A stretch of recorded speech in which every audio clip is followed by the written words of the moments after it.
diyerek büyüttün beni. Ninniler söyleyip uyuttun beni. Geceleri kalkıp doyurdun beni. Her zaman annem ararım seni.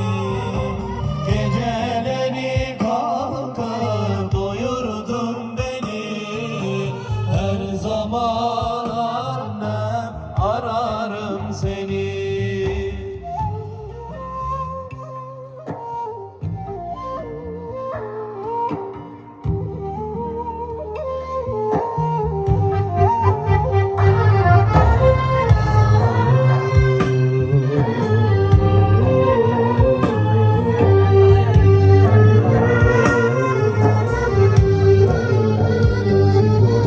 Senden daha yakın kim vardır bana? Şu kalbim daima bağlıdır sana. Dünya bir yana, anam bir yana. Özledim annem, doymadım sana. Dünya bir yana, anam bir yana. Özledim annem, doymadım sana.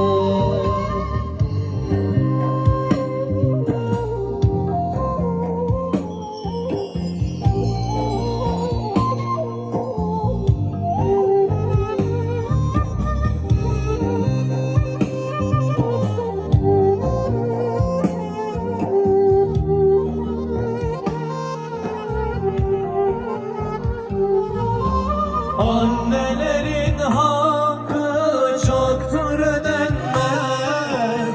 Sayfalarca yazsa yine tükenmez. Annem ölse bile ismi silinmez. Her zaman annem ararım seni. Annem ölse bile ismi silinmez. Her zaman annem ararım seni. Evet efendim, bizler programımızın sonuna geldik. Yalnız bugün burada herkes Karslıymış. Şimdi bizden az evvel bir oyun havası istediler. Normalde biz